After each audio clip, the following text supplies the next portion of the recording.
Good morning, good to see you. This is your world. It's Tuesday, and every single Tuesday is all about relationships. But today we want to tackle relationships from a different perspective, and this is because yesterday on the show we started a conversation, a heavy conversation, but an important conversation to have at that matter, and this is as far as father wounds are concerned. And today we want to take a little bit a different angle, because it's like we set ground yesterday to kind of understanding what father wounds are, how does it manifest, and today we want to understand, is it different in terms of manifestations either for the sons and daughters, and also look at what if the father was wounded in the first place. How do we first of all reconcile with that, and how do we support them in that process, and also look at healing as well. So that is what we want to focus on the conversation today, and that is manifestation of the father wounds in relationships, and we're looking at healing and forgiveness. And I want to say the culprits, but the panelists are back here today, the same ones that we had yesterday. And on my immediate left, as per usual, tunafanyanga hivi mkono huu wa kushoto, right? Left is left. Waku left. Mkono waku left. We have Lydia Karimi, who's a counseling psychologist as well as a marriage and family therapist. Good to see you. You look amazing in your blue suit. Thank you. We're in a piece to blue tick because I'm kupata memo. We needed to break the norm. Balance. I like that. And of course, we also have Pastor David Oduno, who's a mentor, coach, and public speaker, joining us this morning. Karibu sana, Pastor David. Thank you. We also have Agiso T. Oduno. They are a couple. Again, just in case imekupita, okay?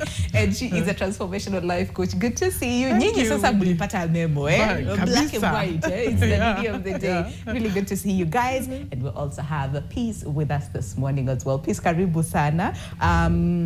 Again, so you are a mental wellness facilitator. I want to say coach, but yeah, you know, one day tutafikia kwa coaching. Amen. But it's so good to see you again. Good to see you. And we also have a question for you this morning. The question is very simple, okay? And the question goes, what's harder to say? Is it I love you? Is it I need you? Or is it I am hurt?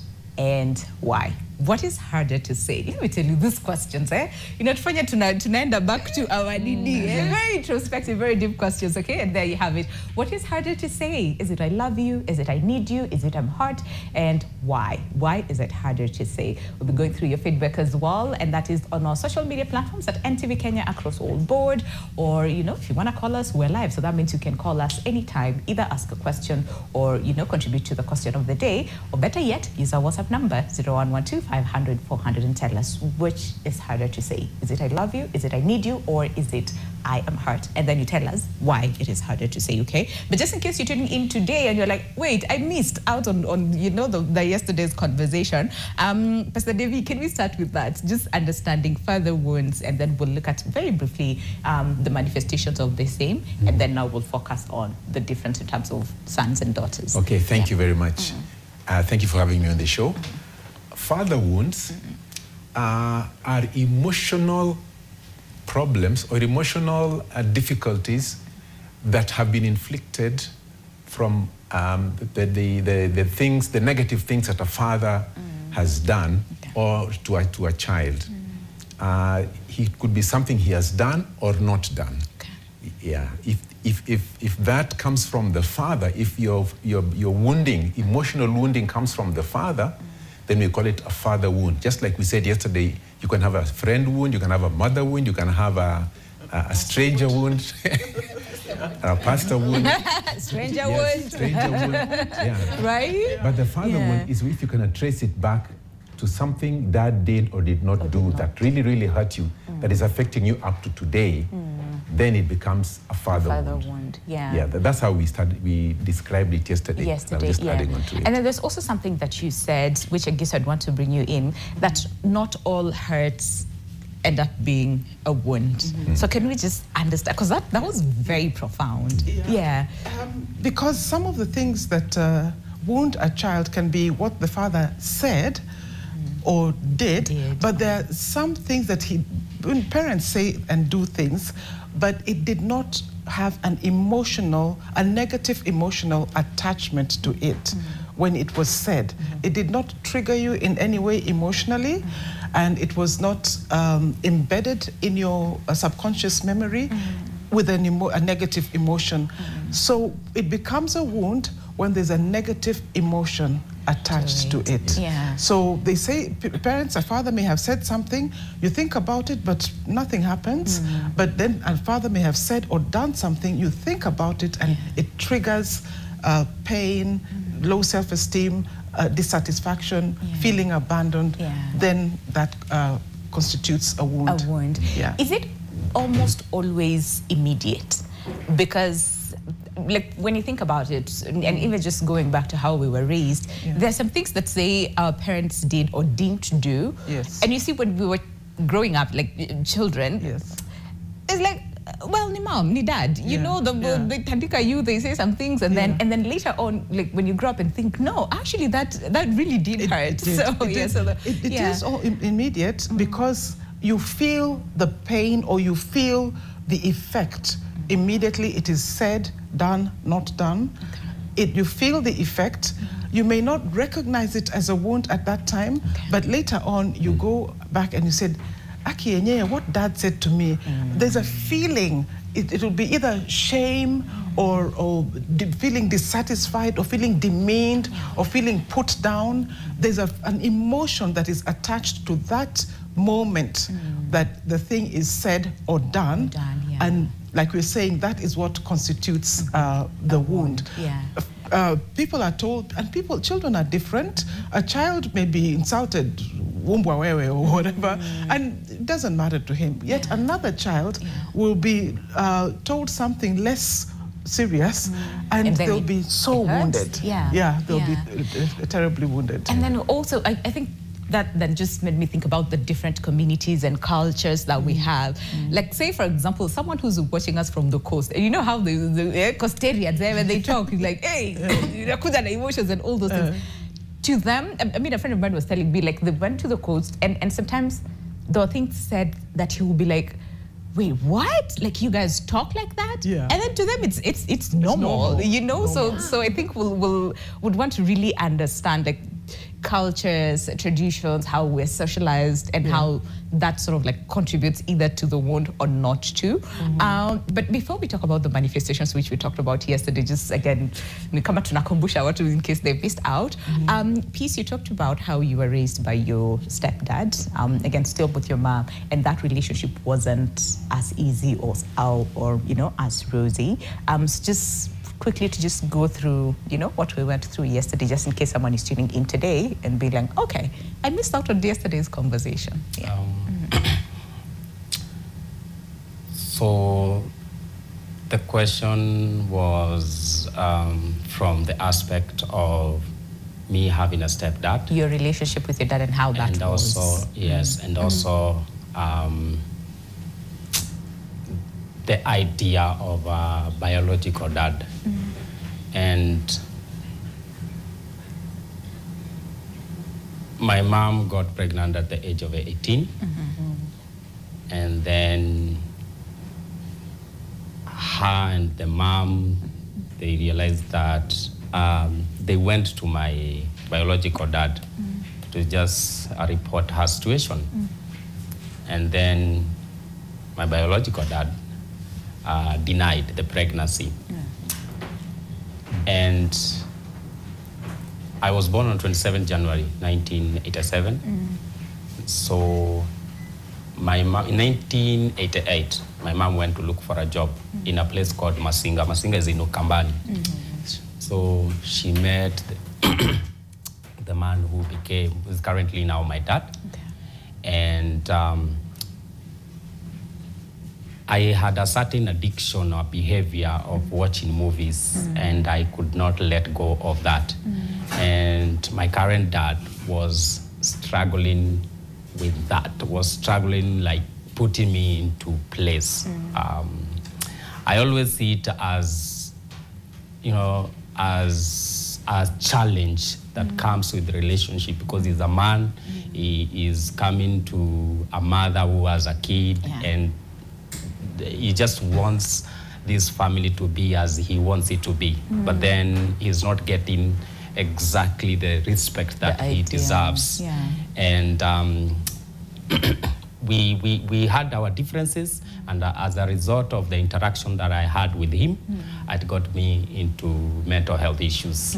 Yes. Yeah. And again, we're just exploring, like, if you can remember, say, an instance or two that really got bad, that's left a wound, you know, in your heart, that then sort of like manifested in several ways. If you can remember one instance or two. Because I can understand that relationship sometimes, you know, stepdad sort of like stepping in, and then the discipline part, do I not? For so many blended families, I want to imagine that can be a bit of a challenge. But yes, if you can remember any instance. There are a couple of them. The one that I struggle with a lot, this is the one that I feel I need to really work on more.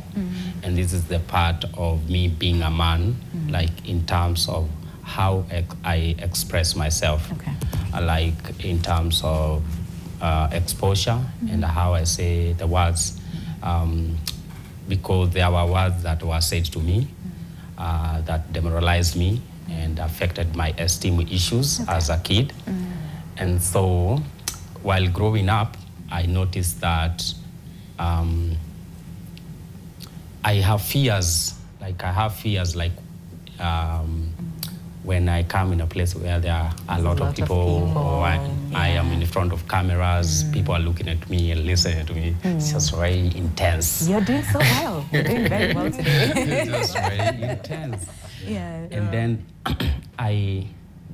this has been a very horrible situation for me, but also a challenge for me to grow as a man building his masculinity. How to say words, where to say them, and what to say. Yeah. Okay. I ever had a problem like saying some certain things, because I think when I discovered that I had wounds and scars and I had traumas, immediately I began to talk about it. But I was very authentic and I'm a very honest person. So I would just call a spade, a spoon, a spoon. Yeah. And then I realized the way I would express myself wasn't very palatable to my parents, to my friends, to the public. You know, sometimes I would just say things and even in public, people would be like, what did you say? Yeah. And they will come for me. It's like trying to find that balance. And the reason why it's quote unquote easy for you to talk about now, it's because you've done the work. You have healed, you're still healing, because like they said, healing is a process. And that is why you're here today to share that experience with us. So we really say thank you for that. Lydia, I don't want to rush you into, tuambia inakagaje ina manifested in what sense, because we're due on a break, but then when we come back, we'll start with you. And also just try to understand, because like we said, it's either things that were said or not said, things were done or not done. So we can also look at examples of some of those things said or done or not, so that people really understand when we talk about father wounds. But all that is coming up after the break. And just a reminder on the question that we're asking you this morning, and that is, what is harder to say? Is it I love you? Is it I need you? Or is it I am hurt? And then why? Why is it harder to say? We'll also be looking at your feedback after the break. Just stay with us. The show is Your World.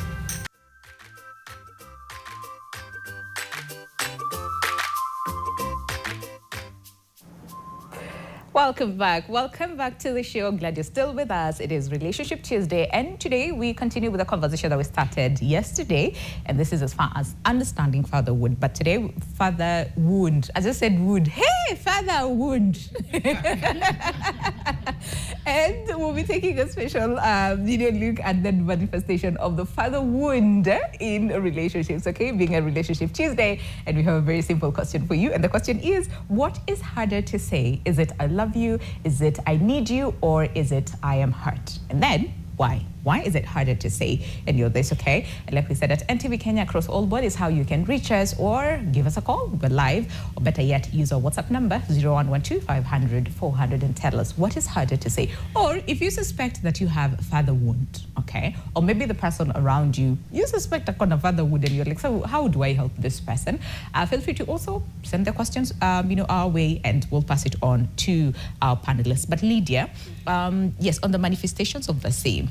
How do I know that I have father wound? And then Pastor David, I think I'll come back to you to then understand. So what are some of these things that either were said or not said, or that were done or not done, that, you know, might later on end up being father wound? But before that, manifestations of the same. Okay, thank you so much for this, Winnie.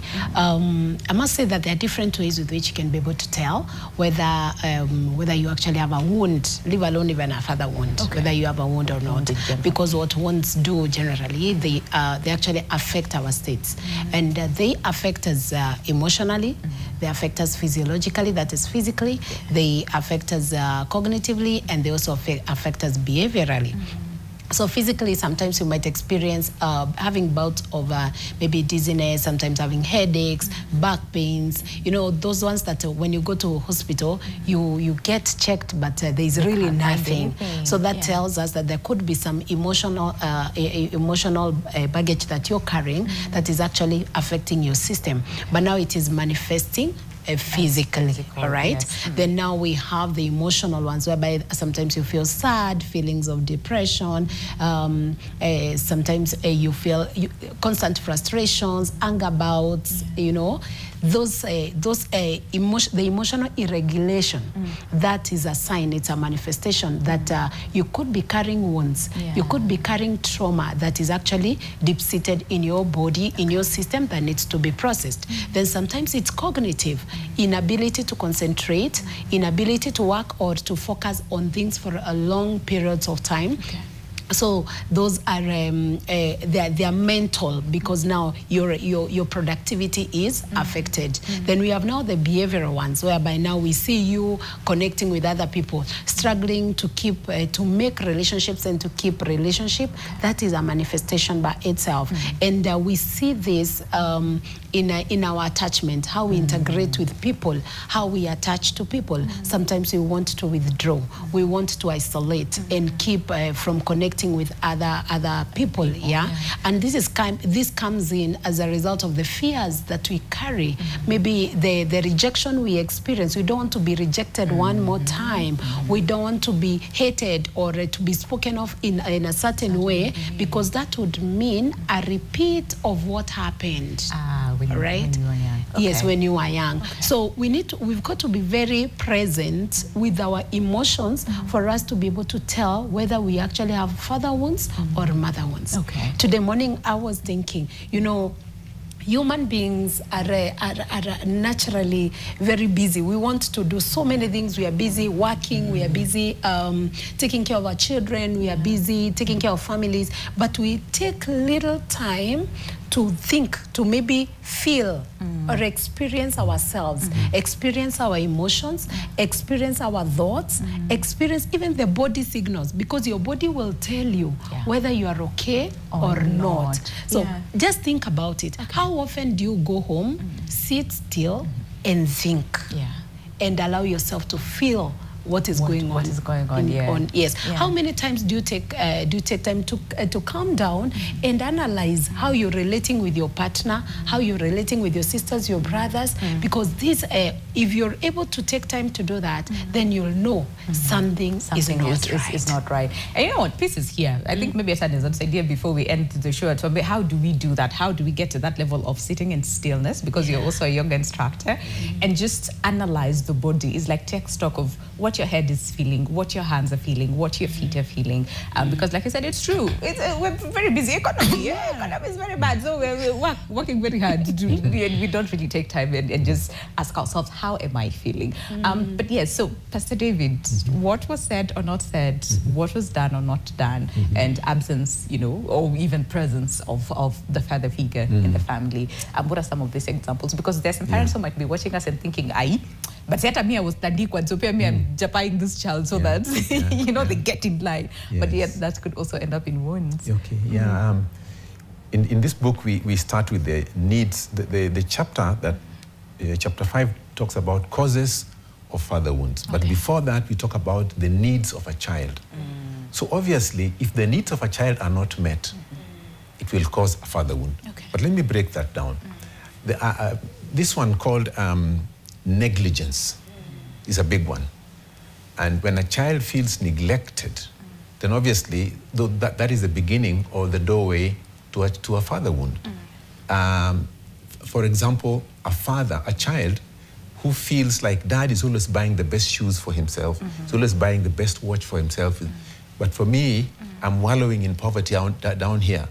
They will feel neglected. Okay. Then there's also this issue of absence. We talked about it yesterday. Yeah. When a father is not there, a child begins to feel insecure. You talked about whatever is released in a child when they're loved. And when they're not loved, I'm sure something else is also released, which causes fear, which causes doubt, which causes rejection, abandonment, insecurity. But presence is critical. And I'll give you an example of a child who is born out of wedlock and taken to go and live with the grandmother. So dad is not there. So this child sees other children's fathers coming to school, he sees other children's fathers buying them things and wondering, hey, how about me? Where did I go wrong? So that is a serious one. Then there is also this thing they call an unintended and malicious wounds. You are unintended, eh? Yeah. And that's where we say it is out of ignorance. I walked to school 3 kilometers per day. You are in a matatu, Barefoot. you're comfortable Yes. in a matatu. Yeah. You cannot relive the past. And so the child feels, why am I being compared to this dinosaur? Person, a rock of ages. Yeah. Things have changed, man. Wake up and smell the coffee. Yeah. But that can be an intended hurt. An intended hurt, the common ones, boys don't cry. You're hurting this kid because the guy has got a feeling he wants to express. Yes. And because he's young, the only expression is tears. Go beyond the tears. Why is this kid crying? Allow him to cry. I must say my father was very, very good. Whenever he tandikaed me, he allowed me to cry. Okay. Yeah, he says, when you finish crying, come, we'll talk. Come. But I hate it when they say, keep quiet. Yes. Hey, you're beating Or when me, you Bana. don't I cry, have to scream. they're like, you're rude. Why are you not crying? Why are And you then when not you cry, crying? it's like, endelea kulia uone. Then Yeah, so it's you lose either way, lose or lose. Yeah. So that is a big problem. Let me tell you one, I think that for me is critical in the day and age of today, and especially in the Western countries. You are told you cannot lay a hand on a kid. Otherwise, they'll call the cops on you. Yep. And it's becoming common even in Nairobi Child now. Protective Services, Yeah, yes. I know my rights. So what do they use? They use the lethal tongue. Yeah. And to me that is even worse than being beaten. Because you'll be beaten, it'll swell, and you put some balm on it, and it's okay. But those wounds that are inflicted by what is said, oh my, Yeah. those are very painful. deep. Yeah. And even those are things that are done to you, which causes you to feel like you've been avoided, you've been neglected, you've been left alone. Those are very serious. Then of course there are traditions. Like a friend of mine was telling me, he was told by the villagers, you must go and be circumcised in the village. So he's saying, hey, look, I can't win here. See, I'm going to be circumcised. No, you must be in the village, in the river. So this kid now feels rejected. Yeah. I went to hospital, but I can play football just like everybody else. So then the father rubs it in, it becomes worse. Again, for me, a father wound becomes critical when at home, mom and dad are not in sync, such that you feel like dad is being very, very unfriendly, he's being unreasonable, but mom doesn't care, mom doesn't interfere, mom doesn't come in to say all this, you don't see mom tearing for you. So, yeah. That is also a very serious wound. Yeah. And one other example before I keep quiet out here, and it's an illustration we give in the book here. A boy is riding a bicycle outside, and he slips and falls. Dad was in the veranda reading a newspaper, mom was in the kitchen, and he lets out this piercing cry, say 80-year-old. And dad is unmoved. He lowers his paper, sees the kid, and continues Then goes reading. back to, yeah. But mom rushes out and goes and helps the kid up, washes the wound. The kid is observing. So mom says, why didn't you go and check James out? He must learn to be a man. So for this kid, it is not the action of the father not going, but it is what was said. Yeah. The father did not move. The father threw him back out there. So those kinds of wounds that people inflict, are they unintentionally, are bad. Then the one, again, I'll say this one, is we've talked about tradition and ignorance. If a father is already wounded coming into the family, you know, we normally say, psychologists tell us this, wounded people wound others. That's true. Those are some of the worst fathers to have. Because he's already coming with bitterness, he's already coming with a short fuse or a short temper, he's already coming with defense mechanism. So, and those are the ones who are very lethal to the child, tell people terrible things, and even if they don't touch you. So, and those are the ones, and we'll come back later when it comes to forgiveness. We will deal with that. But yes, those are my sentiments on and that. even just understanding, how do I know that my father is wounded in the first place? Because yesterday we talked about how the father figure and that title, a father, and the expectations that come with it, and then we as kids looking at our fathers, and then either the things that they say or don't say, things that they do or don't do. So there's that expectation. So then how do I know that, wait, actually no, my dad was wounded? You know, they didn't mean to do or say all those things. But on the manifestations, because like we said, dads and their daughters, moms and their sons. So is it different? And then also, please tell us a little bit about the book, because you've been referring to chapter 5, chapter 6, but you know. So would you like to know how the book was, why we decided to write it? Yes, and then now we talk about how this book is a companion to the book that I wrote, which he triggered. So he has been teaching men on the father wound for very many years, about maybe 10 years. And I am a coach, I'm a transformation life coach. And when I exited the corporate world, I started taking in young girls and coaching them. It was mostly career, we call that package purposeful pursuits, career and life and all that. But I noticed that there was like a scarlet thread woven in all their lives, and there was a mother wound. And I knew that he talks about father wounds, so I went to him and I said, who's going to speak for mother wounds? Because I knew I was good, I didn't even have a mother wound. Little did I know. But he says, he looked around and he says, you do it. So I took up the challenge and wrote the book, Wounded, Identifying the Mother Wound and Finding Healing. And when that book went out, people started asking, what about father wounds? What about father wounds? There was an overwhelming request for us to do the father wounds. So last year we began to write the book, and it's just come out. We praise God for that. And so that's how we ended up with father wounds. And to go back to the experience of a girl, yesterday we talked about the daughter, the father being the first picture of masculinity that the daughter sees. And I was thinking about it at night, the firstborn daughter syndrome. We talked about it when I was on set the other time. When I was on set. And if there are very many things that can wound a firstborn daughter. First of all, it's the firstborn daughter. And the father was expecting a son. So right there and then, there is a rejection that occurs. The daughter knows, he may not say it, but very, very simple and expressions like, I wish you were a boy. You know, especially when it comes to dowry negotiations. If you were a boy, we would not be paying all this for you.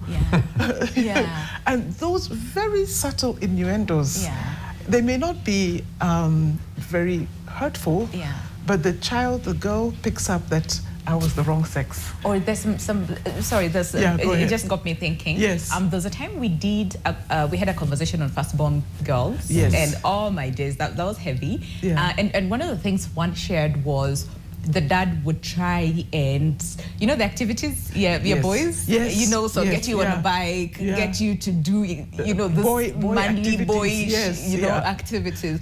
So she was like, in hindsight, maybe I thought my dad actually wanted a boy, but didn't get a boy. He could have wanted, but never, because, you take what God gives, so never expressed it, but it was his desire. And then you also asked the question, how does this manifest in a father? How do you know a father has father wounds? He may have, it reverberates in families. The wound, the father wound, may reverberate in families where you look at your grandfather. He's exactly the way your father is, and anasema tu hizo vitu, the same things that your father tells you, what's wrong with you, you're useless. You go to your grandfather, he's the same. So you make the connection and see that your father himself was wounded. If he's an angry man, if he's got bitterness, you know, you're beaten for nothing. One small mistake that doesn't warrant a beating. And you look at his situation in life, and you look at your grandfathers, you look at his brothers, and you see a common thread. You'll know that your father himself was wounded. You don't have to go far. They say the apple does not fall far from the fruit. Look at if your grandfather is alive or other people in your father's family, observe the trends and you will get the answer. Yeah, we'll come back and explore more on that. And then at what point do we come to that realization? Because again, you see, when we're kids, you know, and especially the African setup where the dad is always right. You never question your father. Your father never says sorry, you know, and if they apologize, they buy you sweets. You know, that is like a form of apology. And a lot of people sort of like didn't get that, you know, when they were growing up. So then understanding that balance in terms of, yes, they might have wounded me, and I have that room to say, you know what, you actually hurt me, you know. So we'll come back and really understand more on that, explore more on the same, and then also healing, finding healing, right? But, you know, we're due on a break right now. The question that we're asking you is, what is harder to say? Is it I love you? Is it I need you? Or is it I am hurt? And why? And we also have a poll, you know, or do we have Paul on WhatsApp with a question? Okay, yeah, let's get to hear what Paul, you know, says. And this is, oh yeah, we have, what's harder to say, okay? That is the poll that we are running today, not a poll asking a question, okay? And it is it I love you, is it I need you, or is it I'm hurt? And look at that margin. It's harder to say I am hurt. So we'll come back and understand why. Why is it harder to say I am hurt? Is it how we're socialized? Is it that expectation that you never tell your parents that they hurt you and whatnot? And then how do we find healing? Because a lot of people are stuck at that hurt. So then how do we move forward? How do we find healing? And peace is here. They found healing, okay? So Peter, to this idea to understand how that journey was. But there's so much to come on the other side. Just stay with us. The show is your world. Welcome, welcome, welcome back to the show. The show is your world, and today's Relationship Tuesday, we're actually finishing a conversation we started yesterday, and this is as far as understanding father wounds, but now we're looking at the manifestations of a father wound in relationships and what that looks like. How do I even know that I have father wounds? And the biggest question is then, how do I find healing, okay? Because we don't want people to get stuck. Can we just pull up that poll? Hey, me, I'm still, I am all my days. That is very heartbreaking on the poll. And this is as far as the question that we are asking this morning, and that is, what is harder to say? Is it I love you? Is it I need you? Or is it I am hurt? And why, okay? There you have it. The poll, what is harder to say? I love you is at 12%, I need you is at 10%, and I am hurt, it's at 70%. That is a very big margin. Can we just stay with that for a second? Because again, there's big number of people saying it is harder to say I am hurt. I'm just trying to imagine how many of us are walking around wounded and we can't even say that we are wounded, okay? Yeah, Lydia.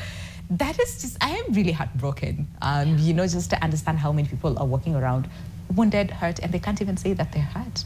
Yeah. What do you make of that? Like, what would you say? Because we're all seated here shocked and heartbroken just by that. Can we just explore that for a second, and then we'll go back and understand more of what people are saying? Okay, thank you, Winnie. It is true. We are shocked, yes. Yeah. But this is it. This is what is out here. And you know, I'm finding myself thinking about therapy space today. Yes. We've taken quite some time to adapt therapy space where people can actually talk about their feelings, about their issues. And in this case, where we have people that are people holding back the emotions, they are feeling their sadness and frustration. What could have caused this? Why are we here? And you realize that, one, this boils down to our growing, to our bringing. As we were growing up, Pastor David said that there are those parents, when you're being beaten, when you're chapad, you're told, usilie. And you know, crying was an expression. So in short, it's like your primary caregiver was actually saying, do not express yourself. Do not say that you're feeling pain, okay? So we've been socialized not to express what we are actually going through or what we are experiencing. Or whenever you expressed yourself, the kind of reaction you got was not accepted, all right? Or you are questioned, or you are, people took you as a weakling because you say that you're feeling sad, you're hungry, you're angry, you're not allowed to say that. And it is quite unfortunate that many of us actually could be sitting wounded and not aware that we are wounded. Many of us are there. And it is until we sit down, we accept that feelings and emotions are normal, they are acceptable. We can sit down, feel them, express them, then find healing. So I remember talking about vulnerability and integration and adaptability as you're growing up.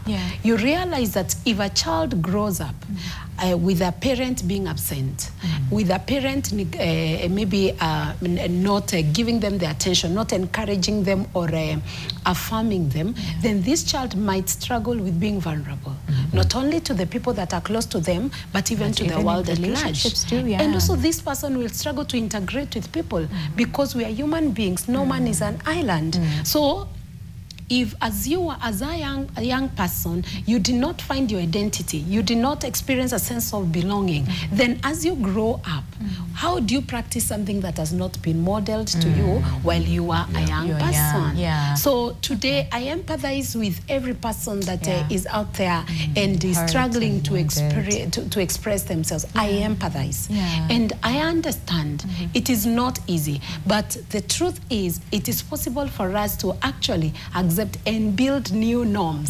We can rewire our minds. Yes, we can. And we can change this mentality that we can't express ourselves and begin expressing ourselves adaptively. Not maladaptively. Not maladaptively. And also yesterday, Peace talked about the fact that, first of all, identify, you know, what that emotion is. Is it sadness? Is it frustration? Is it anger? Is it hurt? Is it understand, identify that, and then that will sort of like help you to figure a way, you know, in terms of dealing with that emotion and finding healing. And speaking of that, how did you get to that point of finding healing for yourself before even, you know, starting that conversation about reconciliation with your stepdad? How did you get to that level of just finding healing? Because you realized how much of an impact it had on you. So at what point did you decide, you know what, I need to find healing for myself in order to move forward?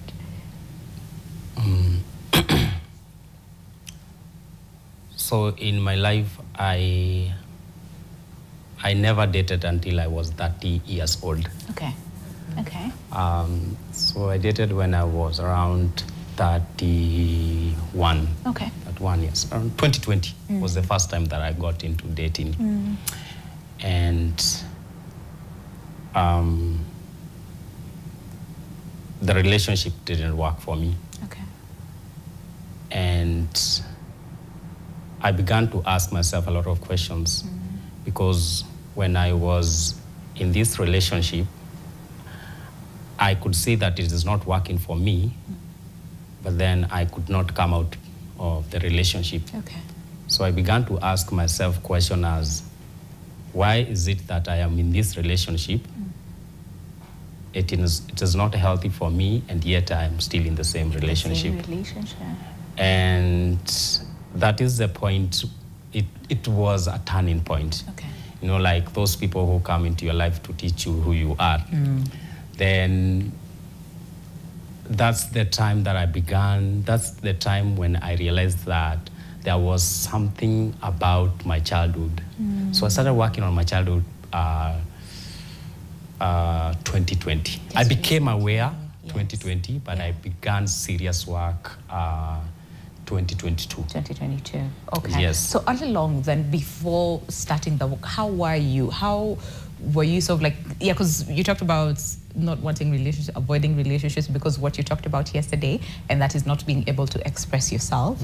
So then, who was peace? You know, like in this navigating life before the work? Yes. Just as there are so many people who are not aware of wherever is giving them pain, hurt, or wherever, I was that person. Okay. So I was just navigating life, looking for myself, but I didn't understand who I was. Yeah. What I had, the perception that I had for life, it's that I want to be a man of impact. I want to create influence. Okay. I want to make change. I want to do something great for the people. And I didn't have the ability to do that. I was struggling inside, but I just, sometimes, you know, just like you go through something and you just think it's just normal. Yeah. This is just a normal thing. But, you know, sometimes it would be like extremes for me. And as a result, I would try so many things to try to figure out who I am, what are the things that can really support me to actually be able to become that kind of a person that I want to. Because you knew in you there's something great, but then again, it's just like you didn't know how to get to that level of greatness. Yes, because I was more like of I would say I was more of a seeker. Yeah, I was more of a seeker, just seeking. Yeah, but you can't find, but you're still seeking. Yeah. Oh, wow. But, okay, I see. Aggie, so can we, is father wound worse than mother wound? Because you walk around and you talk to so many people. A lot of people talk about how their father hurt them. The father was never present. The father did this. Like, is it worse? Actually, I tend to say yes. And let me explain why. Okay. The God-given role of the father. The complete family has a mother, and there's a role for the mother, and the pivotal role that the father is supposed to play is to complete the family. Remember, societies are based on families, and if that role of that father is missing, then what happens to that society? It collapses. Because the father is there to nurture, to protect, provide. Some people are saying, yeah, the mother can also provide, but the biblical role of provide, there's a spiritual cover that the father provides. And those families who don't have the biological father or the single parents, single women who are raising up their children, we usually advise them to look for a father figure that will cover those children. So there is a God-given role, and I want to say it is a spiritual cover that the father has on the family. And if that is missing, there is a gap exposing the children, the mother, the children there to attacks from the enemy, to the children are not fully formed in terms of emotional, the emotional well-being and reaching actualization emotionally. So then we're walking around with people who are wounded, like we've seen here, and first of all, they don't know it. They're not conscious. They just know there's a kanadaka feeling that I have of emptiness, of sijakamilika, I'm not there. And you're not there. You don't even know that you have that wound. And those are the people that with the pole, that's why the pole is there. And I'm realizing very, very sadly now that another thing also, Winnie, is that we've not been culturally allowed to express our feelings as children. Yeah. Yeah. So, and even if we did to our parents, and I'm imagining what Peace was saying here, some of the things he was saying, people were finding them very awkward and actually very hurting because he was piercing something in them that may be reverberated or reverberated through the generations, but also that they themselves were feeling, resonated with them. So maybe that's why people were finding that you were awkward. When I wrote the book Mother Wound, people told me, how can you talk about your mother like that? How? Yep. How? How can you say things about your mother? She gave birth to you. She carried you for 9 months. But in the culture, and that's why I'm saying that the father wound, people have not been allowed to speak about what they're feeling. They've not been allowed to name and shame their emotions, but even to just refer to themselves as being hurt. And the words that a father says are heavy if they're negative. If he affirms you, imagine what kind of nation we would have if all the fathers were affirming their boy child or their female, their girl child, and people would feel actualized. I see that. We'll come back then and explore more on the wounded father. Right? You've talked about how do you identify that your father is wounded, but then again, as a child, what space then do you hold to say, you know what? Yes, you say these things, they hurt me, but I also understand that you're wounded, you know, sort of like try to help them. And since we're focusing on then the manifestations in relationships, we will also need to look at that. How then does the wound manifest in relationships and what impact will it have in a second? But can we also go through the feedback in terms of what people are saying? Because, oh my dear, me, I'm still, my head hurts from the poll. And that is, what is harder to say? Is it I love you? Is it I need you? Or is it I am hurt? And why? Why is it hard? So yes, let's see what people are saying on WhatsApp. But before that, Yusuf Ndungu on Facebook says, I love you because in the society that I live, I love you has a profound romantic connotation. It is therefore problematic to say it to a person whom you cannot know carnally. Okay, the I love you part. And then another person says, this is Nicholas Marcella, who says, from what I know, the word people have a problem saying is I am sorry. But to say I need you to another person just means that person has power over you and you cannot live without them. I love you nowadays is a word used like tissue paper, told to everyone. Okay, the I need you is like that person has power over you, but I am sorry is where we draw the line. We don't say I am sorry. And then William Nyoro says, it is harder to say I am hurt. It's easy to show it. Oh wow. Okay, That's my pastor. Oh yeah? That's my pastor. Hi. Hi. And then Miriam Nekesa says, I need you. Hata hii mzee yangu kusema ni ngumu.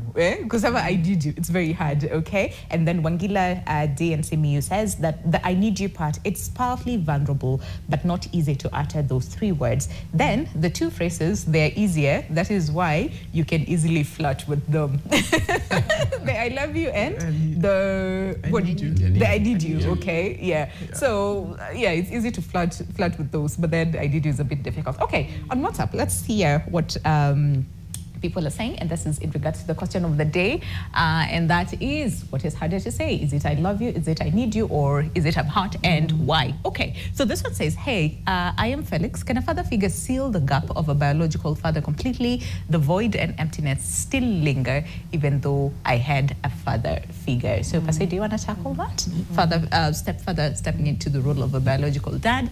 And then this one says, hey, I am She from Kembu. The hardest things to say is I am hurt. My dad got divorced when I was young because he was masculine. I lived with my mom, but she turned toxic because she thought I was a burden and developed my own personality due to not being able to express myself. I can't even tell someone you hurt me. I just hide and keep to myself. I just watch things. I stay alone because I think I am enough for myself. Wow, okay. Do we have another one? Oh, this one says, it's hard to say I am hurt. Oh, my days. Okay, do we have another one? Or I can go through Facebook. Okay, so this one says, so what do we call people like us who consider ourselves good fathers but awful spouses? Is this borderline narcissistic? Yeah. Wow. Yeah. Okay. Very valid. This one Yeah. and Asema following. Do you want to take that? The Yeah. The good dad, but terrible spouse. Yeah. Hi, this one says, good morning, your world. It's Joy Blessings watching from Kisumu. My biological dad is a drunkard and violent individual. We ran from home with mom and says, when I was young, a toddler, maybe reaching middle class, mom brought another man home and started calling him dad. They got married when I was in class 2 in 2012, then lived together and later on got divorced in 2022 when I was in dorm 4. I stopped paying fees and house rent and ended all communication, almost dropped out. Mom fell into depression and almost died. Agisa, do you want to help? Just, with I'll help that one. Okay, great. And then this one says, hey, NTV, I'm Samuel. I'm in a situation where I hate my father because he is a toxic dad. He used to bully me while growing up. And back in 2021, my mom and my dad separated and he didn't care. He has an ego. I tried keeping my relationship with my dad, but it did not work. Now I need help. Wow. Okay. Hey, let's see. Do you want to go first? Yes, let me go first. Yeah. The issue of having a father and a biological father versus what do you call it, a stepfather for that matter, is a tricky one. Would you rather not have a father figure at all because he's a stepfather? Would you rather at least have a stepfather? Okay. And by the way, some of those stepfathers are very good. They have really come in to help. True. Yeah. Can I even call it a father figure is probably a better word, because sometimes a single lady raising up a son may want an uncle to act as a father figure. Yes. So maybe that's a better word to use. I think it is okay to have a father figure. I would recommend it, especially if we have, like this, a lot of single women who are raising children. It's better to have a father figure than not to have any at all. Okay. Why do I say that? Some of these biological fathers are really bad. Like we've seen how some of them are violent, drunkards, and you know, some of them they end up divorcing even. And it is okay. I think it is advisable to have a father figure. And in our book, we've on chapter 3, chapter 2, right at the beginning of the book, we say the father heart of God. God identifies himself as a father. Yes.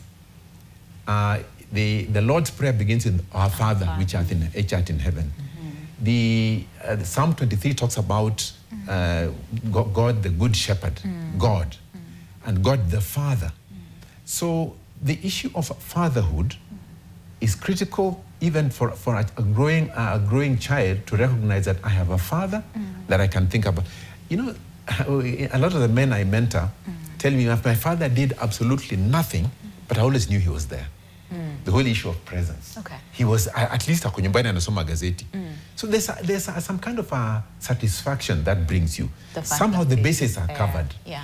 Now, so the father figure is critical to have, and I would encourage it where somebody does not have a biological father. Okay.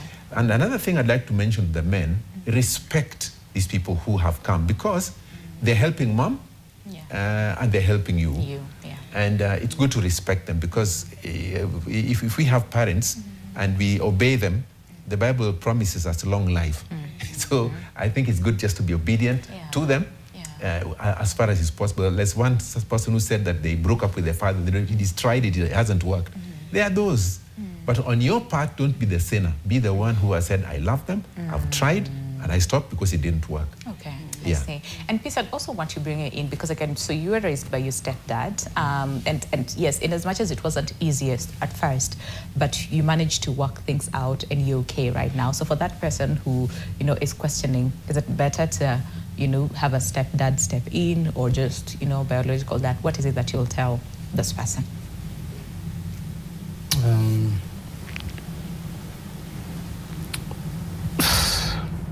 If you are a woman, a single mom, and you have a child, because I interact a lot with single moms. Okay. And it's always a very complex conversation to talk about it on social media because I'm a very honest person. And just in case I say something. We love honesty. It's okay. Yeah. But I found that most of these amazing single moms, most of them, they, even though they have separated from their baby daddies, some of them have healed to some extent. Okay. Some of them have fully recovered. Some of them are still holding grudges, still have bitterness and anger issues. And some of them have been able to forgive their baby daddies, but there are some parts they haven't been able to let them go. Okay. I was talking to one single mom, and she was telling me, hey, Peace, I have been able to make peace because I was asking her, how are you raising a boy without his father? And he's around. So she was telling me, they made peace with the baby daddy, kabisa, everything, and she's okay not being around the baby daddy. However, there is only one part that she hasn't forgiven the baby daddy. And that is the part of co-parenting. Like he's not there, he's not coming to really like, you know, support as a son. And I thought about it, I understood the situations, because I understand the situation. But this is what I always advise the single moms, because I have a lot of them, because most, you know, because of my life and my sharing, most of them come asking questions. When it comes to forgiveness, when it comes to forgiveness, especially, I say this with a lot of love to the single moms. If you want to get a father figure for your child, you must completely let go of the baby daddy, 100%. Because as a single mom, it means if you are going to allow someone else to come as an authority to your kid, you must be willing to submit 100% to this man. Because the law of God is like the woman has to submit. So if you're still having some issues with your baby daddy, you will have a very hard time submitting to this other authority. Yes, so if you, I think I would say if you really understand the concept of healing so well, as a single mom, you deal with yourself, you face your wounds, and you deal with yourself so well. If you are able to heal properly, you can be able to find a very good father figure for your child. For your child. Okay, I see that. And we'll talk about healing on the second part of the, you know, after the break when we come back. But there was a question for you very quickly. And then, this one about the stepfather, the divorced, and then the stepfather again divorcing. I'm sorry, I feel very bad for this person because they've been traumatized twice. Yeah, it's a double-edged sword of trauma. And then again, it has affected your mom very badly. So I'm not so sure what the circumstances were. Okay, you were young when your parents divorced, and probably you were just trying to get over that trauma for yourself, and then it happened to a second time to your mother. There's one thing, okay, your mom is depressed, but there's one thing that I would say is that you need to find healing for yourself.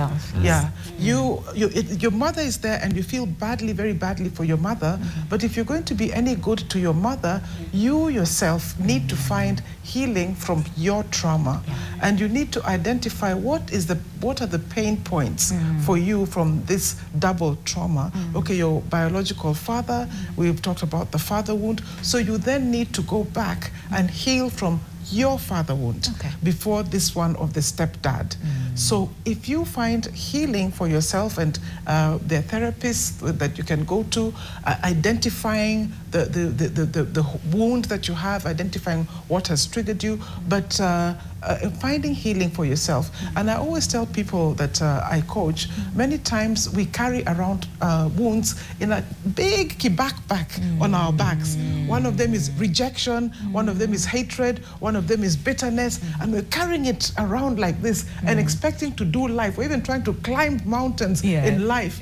But the best thing to do to heal is to remove, first of all, just remove the backpack, or you begin to removing one of those things, a big stone written bitterness, at least get rid of that one. Then the next one written lack of self-confidence, get rid of that one. If you begin to itemize them and work on them one by one, in no time, the backpack will be empty, you'll throw it away, and you'll have found your healing. Yes, and then you're able to support your mom. Then you can support your mom. Yeah, I really like that. Umefikiwa na break tena. Wacha tuende break and then we come back. And we come from there. But also then focus deeply on healing and remember the question on the wounded father, then the space of the child to support the wounded dad so that together we find healing. Because like we said, we do not want to get stuck in that place of you wounded me, you hurt me, you this, you that. No, you know, moving forward, how do we find healing? So there's so much to come on the other side of the break. Just stay with us. The show is Your World. Welcome back. Welcome back. Officially 31 minutes past the hour. The conversation is on further wound and how it is manifesting in relationships, because today is Relationship Tuesday, okay? And the question that we have for you is very simple, and that is, what is harder to say? Is it I love you? Is it I need you? Or is it I am hurt? And why? And there's a poll that we also ran on our WhatsApp number 0112500400. And all my days, I am really troubled by you know, the figures. But I wonder whether there's a change, because a lot of people are saying it is harder to say I am hurt. So we'll look at that in a second. But there's one comment here on Facebook that I wanted to go through. This is from Faith Testimony, who says, I am hurt. Says this is harder to say because the society is so judgmental. There are people who treat your hurt as a celebration and want help. For me, unless it is my therapist, I cannot even try to show my hurt to everyone. Continues to say, faking is my thing. Strong in public, bleed in private. Opening wounds to the judgmental society is traumatic. Clearly, we need help, okay? We need help to like we all said, find that space where you can openly say, listen, I am hurt, you know, and then moving forward. But before we explore the healing part, there was a question on terrible spouses, but awesome fathers. Is it borderline narcissistic? Yeah. Yeah, thank you for that. And I am here seated and wondering what is going on in the life of this person that says that he is a terrible spouse and a great father. So allow me to look at the father perspective first. The fact that you're saying that you believe that you are a great father. I want to believe that the standards you've learned, or maybe you've got a certain parental standards that you are actually matching your capacity as a father on. And I remember talking about certain hormones that we experience that come out as we are parenting. I remember mentioning that as a woman, whenever a woman is taking care of a child, the prolactin hormones, the love hormones are the ones that are produced. And so clearly being a father, the hormone that is in plenty is the vasopressin hormone, which is a hormone that is a hormone that actually governs protecting the child. And that one comes out to, it is very what it's experienced with males, that is the fathers. And so we can clearly tell as a father, you're already in the mood of protecting your child, either it's a son or a daughter, you're in the mood of encouraging the child, and it is actually a very, very good thing. Could we look at this other side of you and your partner, you and your wife? What exactly is happening? What are the dynamics between you in your relationship? Yes. Could it be that you actually have a mother wound? Because maybe when you're looking at your wife, you're looking at someone, if you could be carrying a mother wound, then chances are high maybe your mother one day spoke in a certain way, which your wife could actually be manifesting the same kind of communication? Could it be that your mother was emotionally unavailable and your wife in this case is actually manifesting the same kind of thing? So now she is, when she's behaving in a type of way that reminds you of your mother, then we can clearly tell that you'll not be able to relate with her well. What if it's a father wound? Because maybe it is a father wound where you could be expressing a child. The inner child in you is saying that I did not get attention. I was neglected. I was abused. I was abandoned. And now your wife on the other end is carrying a wound. So two wounded people hurt people. So if your wife was wounded by their father, then when she comes to you, she sees you in a certain lens. So you become a danger to her because maybe she was threatened by her father. Or maybe if you're someone, maybe you were neglected by your father, and maybe he was emotionally unavailable. The tendency is to be emotionally unavailable. Then your wife could have grown up with a father who was emotionally unavailable too. So she's trying to reach out to you, but you're actually running away from her. Or it could be the other way around. Maybe this your father was was available, yes, but he was a threat. He was abusive. He was a drunkard. He was, but now your wife might have experienced a different kind of fathering. Okay, so the two of you are coming in, carrying your own wounds, different background wounds, and so your attachment is struggling. The problem is your attachment. So it's important to look at, are you anxiously attached? Are you unavoidant? Are you disorganizedly attached? And so you're unable to cope with your partner. And the moment you're able to find healing, that is if you have an attachment issue, and your partner also finds healing, then it becomes much easier to enjoy a beautiful relationship. So maybe couple therapy will do for you. Do not give up on your marriage before giving it a chance. Go through therapy, identify what are your triggers that are being manifested in your relationship, then build new coping mechanisms, new communication styles that would actually build you up, or even heal together.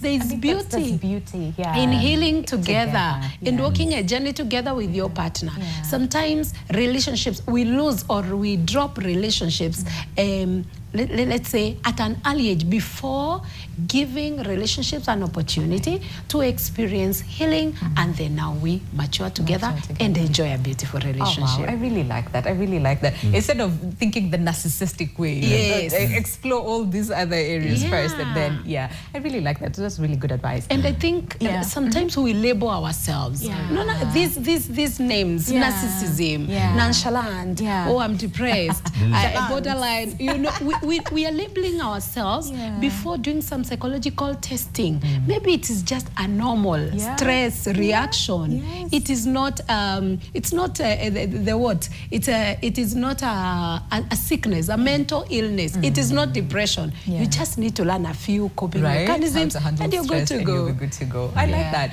Okay, so the wounded father and the space of the child to support the wounded father so that they don't continue wounding the child and then the child goes and wounds you, and then it becomes like a whole cycle. How do we do that? The father, the child dealing with the father who's wounded. Is that what you're talking about? Yes. That's a tricky one. Because children are busy looking for coping mechanisms. They're spending all their time running away from this monster, from this, you know. And, but I think where I would start would be to, first of all, identify where I am wounded myself. After identifying that, then I would say, how did Dad wound me in that area? Number three, then I would find out why did he wound me? What's happening to him that caused him to do that? Is it Mom barking at him? Is it that his father also wounded him? Is it his mother who wounded him? So by asking all these questions, it means I have to investigate. Put on the hat of Sherlock Holmes and begin to investigate what happened here. You cannot investigate if you're still wounded and hurt. So So you need to settle yourself first and say, okay, admit I am wounded, and admit, like P said, I want to solve this thing. Then investigate and find out what happened to Dad. And I'm sure you will end up with a solution. This is why Dad is wounding me. Once it has been identified, then that's the time to approach Dad. Okay? And say, Dad, I felt hurt when you. Okay? And when you did this, it really got me. When you didn't pick me from school, I really felt abandoned and left. When you slapped Mom in my presence, I was shocked and scared. Okay? The next step is, if he is willing to talk with you and is open and vulnerable, then I'm reminded of the poll, share your hurt. I was hurt. I was really hurt. The final step is now, what probably we'll talk about later, is forgive him. You have to let go. Because the person who gets hurt in unforgiveness is you. So figure out, how do I forgive? But men who are watching me, I'd say, at that stage, many of us need help.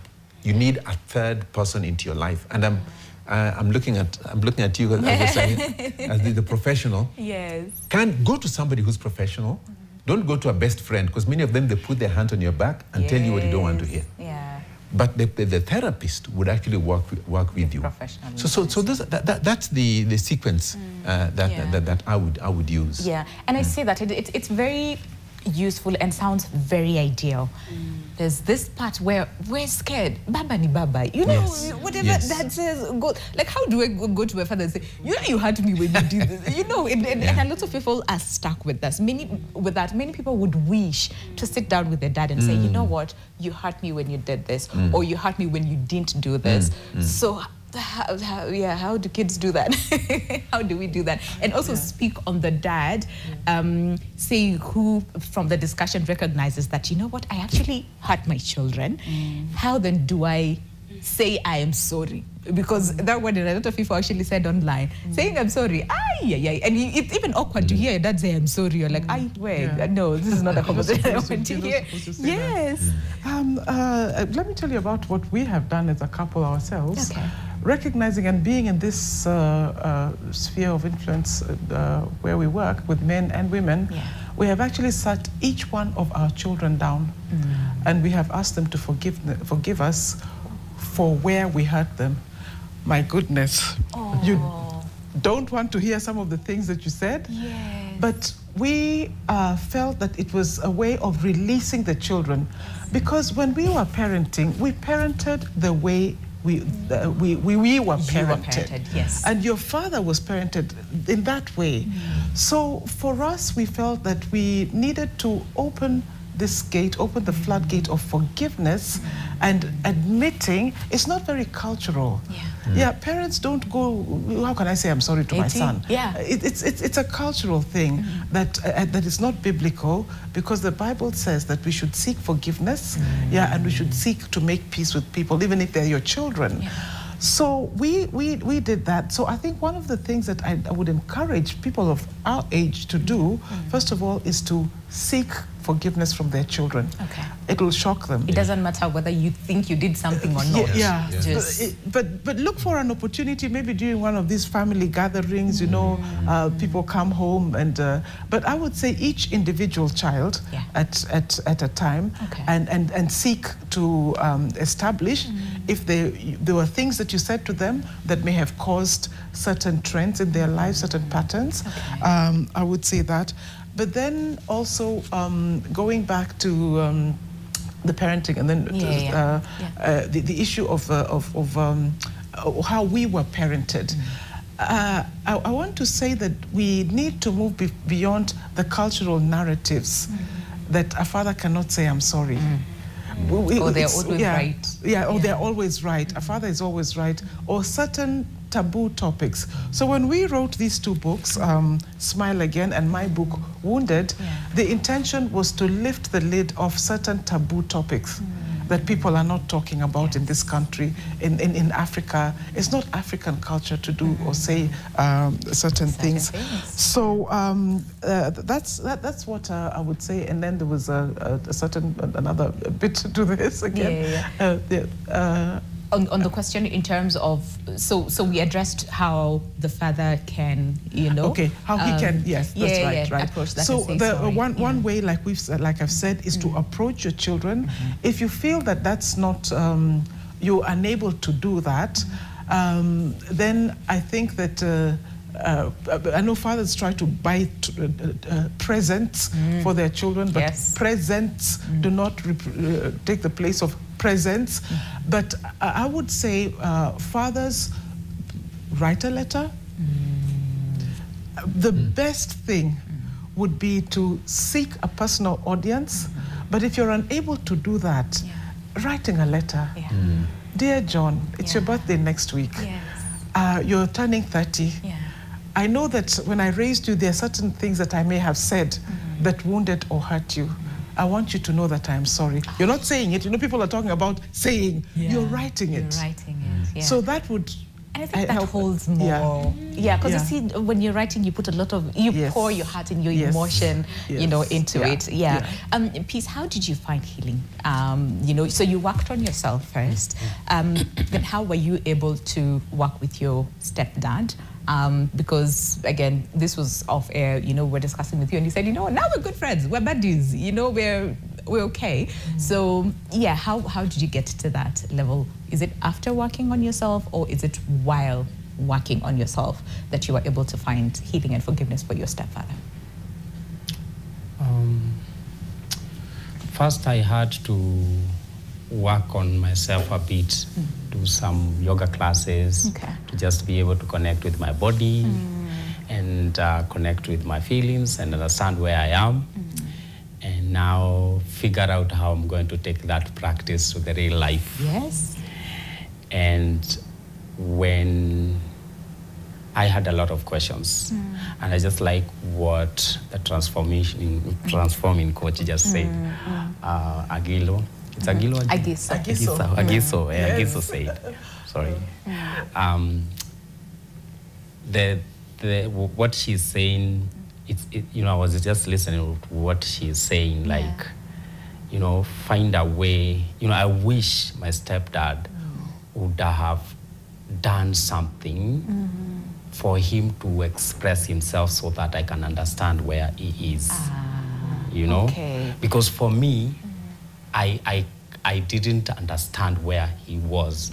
I just had to experience so much in my life, so much pain, trying to figure out where I belong, where is my space. That I had to really see myself and see where he is. So it's like I'm working for two people. I'm working for me, and I'm also working for him. To just come into a position where, as a kid, I know how to approach him. Because I knew there were two things which could happen when I approach my stepdad. Either he wouldn't take me nicely, or it wasn't easy. But then I just went to him. I just remember I went to him. We sat down. We had our first discussion. It didn't go well. My mom chipped in, my sisters chipped in. We had another discussion and another discussion. So we were kind, because I was pointing out things that I felt that were not done to me, the support that wasn't given to me, and that wasn't showing so well for the parents, the way I was addressing those issues. And so I had to learn how to address those issues. But also at some point, doing this thing for a period of time, because I believe that forgiveness can be either, there are some issues that are quickly, it is easier to let go. But some issues are very intense and need more time. So for me, I feel like from 2020, it took like 2 years for me with my stepdad to come to a level where we kind of understand our situation. And then, we made so much peace with him. And so actually, when I look at him, it's like what was happening in the past in between us. There was that misunderstanding, like you said. You didn't understand where he came, like where he was coming from, and he didn't understand where you were coming from. Yes. Do you know what you said that is very powerful? Is that you kept trying. The first time it didn't work out, but you kept trying, which I feel a lot of people get stuck. I tried. But no, keep trying, because the goal is to make peace. The goal is to find reconciliation and forgiveness. So I really like that. Keep trying until you can actually address the real issues and move past it. I can see our time is far much spent. Hey, and there's a lot. So can we just go through feedback, and then we'll come and take your parting shots in terms of forgiveness, because you pointed out and said sometimes forgiveness is for you, but not necessarily be for the other person. So then how do we do that? So I think we'll do that and we'll take that as our parting shot. But on the question that we're asking you today, and that is, what is harder to say? Is it I love you? Is it I need you? Or is it I am hurt? And why is it? Okay, so let's get to hear what people on WhatsApp are saying. So this one says, hello, your world. The conversation is therapeutic. I needed this. Whoopsie. It says, this is Sylvia. I'd like to ask the panelists, pastors, do we have narcissistic fathers? And if we have, how can one handle that without dishonoring them? And also, how to navigate so that you don't have to resent him? And also, how do you heal from a narcissistic father? Secondly, how do you address your hurt to your dad, who always thinks he is right and always wants you to do what he wants and never cares about how you feel? And also, after you find out that your own father has wounds from how they were raised and they're projecting that to you, how do you reconcile that with the reality of the hurt he has caused you and still honor him even when he's still hurting you emotionally? That's loaded. We've addressed it a little bit, but yes, the narcissistic part. And then this one says, hello, I find it hard to say all three. My sister and I have both mother and father wounds. They both want us to be the ones to fix our family, which is diabolical to me. How do you heal a narcissistic single mom and a deadbeat dad who suddenly wants black tax from you? Where? Thanks for the topic. I think that we need to revisit a narcissistic, parent, because clearly it's coming out. And then this one says, hey, it's hard to say I'm hurt. I have been trying to get my voice since my primary education, where I was bullied and somehow started questioning everything surrounding my life. But no matter how much I have tried, I've never been self-confident. I also have self-esteem issues to an extent that I don't open up. I'd rather stay alone and suffer alone. I even withdraw myself from friends and even relationships. I feel like I don't know myself and I am a shadow of my own self. I come from a family where you don't open up. When you try to give your thoughts or even say something that they said and it didn't sit right with you, you are shushed and yelled at for being rude. Whew, okay. And this one says, can we hear the opinion of a situation where the wife is the cause of the hurt, the husband, due to repeated cheating in marriage and even during courtship? She's now seeking to revive the love after separating for over 3 years. The man doesn't want her back despite them having a child together. Oh, wow. Okay. This one says, hello, NTV. My name is Cyril. I'm following this keenly because I am also a victim. It's a bit hard to mention, but all I can say is my father was never a father to me since birth. So I'm relating everything you discuss, like wait, what? Oh, you're discussing my life story. Oh, wow. This one says, hello everyone, my name is Hope. Concerning today's topic, I'm a young mom. In my case, my baby daddy has been absent and I have always been the one reaching out to him in cases where I feel like I have tried moving on, he bounces back. How do I handle this? That person who never goes, always there. And then this one says, hello, thank you for this good topic on father wound. I wish my husband can hear this message. He has inflicted so many wounds to my children with his drunken behavior. And then this one says, this was a well-thought discussion of the day. Indeed, it has been great, and I have learnt and relearned. Oh, that's beautiful to hear. Thank you so much. This one says, you mean peace haven't healed even now? I hope he does soon. Hello, NTV. I think peace, you might need to make that clear. And then this one says, good morning, NTV, your world. Can you also talk about strict dads and their impact on children's behaviors like shyness and isolation? Where? Okay, took on 3 minutes. How do we sum up all this? But also just, take your parting shot in terms of then forgiving and moving forward. Yeah, who wants to go first? And please try 45 seconds, I think. At this point, go. All right. Yeah. Thank you. So I think when we talk about narcissism, it's a personality disorder. And again, as I had mentioned earlier, you can only be able to tell that it is actually present by doing psychological testing. However, there are those tendencies that you could have picked that your parent is not willing to listen. Your parent is not willing to have a conversation. They are full of themselves. That is their father. And my call for you, or to even all of us who have such kind of parents, is could we try approaching our parents from a different lens, from a compassionate lens? Where are they coming from? What puts them in the situation they are in? All right. So you approach them from a point of humility and not from a point of pride, okay? It is very easy to approach someone from a point of softness and calmness and empathy, rather than coming from a point of fullness, all right? Okay. So reach out to not only your parents, even your husband, if it's a husband, any even colleagues that could have such kind of tendencies, approach them from an empathetic perspective. I like that. Peace, in like 20 seconds, maybe 10 seconds, Yako. In really 20 seconds, have you healed? Are you still healing? A lot of people are on my case a lot. No, you're okay. You're okay. You're safe. You're okay. To be honest, there is a lot of things that I've been able to let go. A lot of stuff. And that's progress in itself, yeah. And I feel like I've been able to let go of 80% of the things.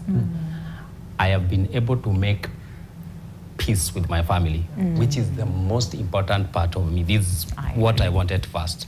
Make peace with myself and have peace with my family. Because now, just now that I'm here, one of those people that are supporting me and giving me space to do that is my stepdad. Look at that. You see? Yes. It's just an amazing thing. Yeah.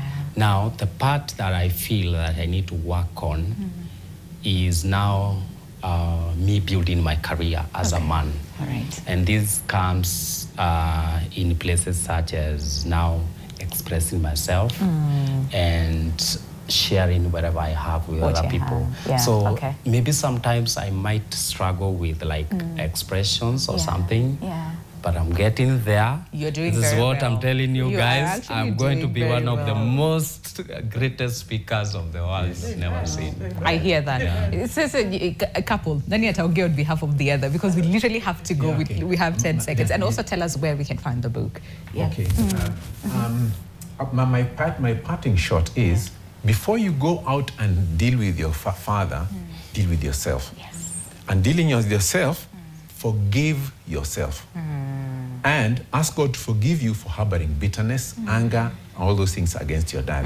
You can tell us where you can find the book. Yes. Okay, the book that we have written, which says Smile Again, will be found at Nuria Bookstore. Yesterday we dropped some copies there, so you can check Nuria Bookstore. And one of the things that we've talked about how you can heal is grieving. Another thing, we need to grieve what we did not have. So get the book and learn a lot of the things that we've all spoken about today. And we are also, you can find us on Instagram, The Truth Encounter _ KE. The Truth Encounter _ KE. You can also inquire from our phone number 0718 58 2035. That's 0718 582035. We operate under the label The Truth Encounter.